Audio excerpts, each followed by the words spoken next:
Everyone is looking for the next bubble. Stocks, crypto, real estate. But what if the biggest bubble right now isn't something you can see, not on charts, not on CNBC, not even in your portfolio? Because this bubble is hiding in plain sight. The misdirection. Right now, people think they understand risk. They're watching interest rates, inflation, the stock market. But the real risk isn't where everyone's looking, it's where no one is. There's a part of the financial system that almost nobody talks about.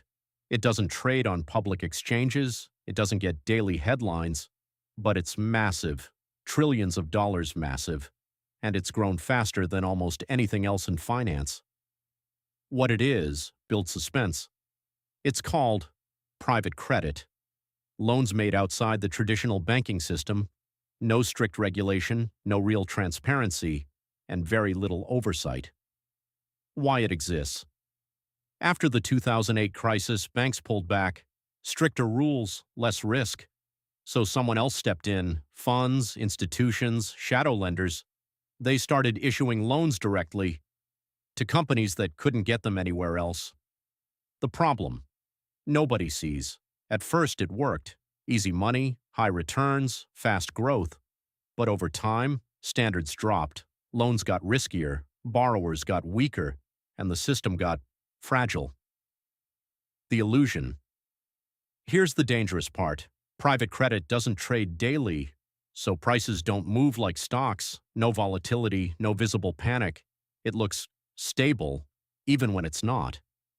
The trap that stability is the illusion, because losses aren't visible until they are. And when they show up, they don't trickle in, they hit all at once. The domino effect.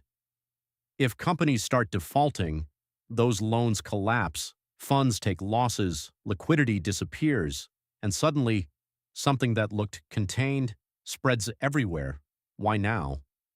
This system was built on one assumption: cheap money would last forever. But now, rates are higher, refinancing is harder, and weak companies are running out of time. The pattern, tied to history. We've seen this before. 2008 wasn't just housing, it was hidden risk, packed into places nobody was watching, until it was too big to ignore. The real danger.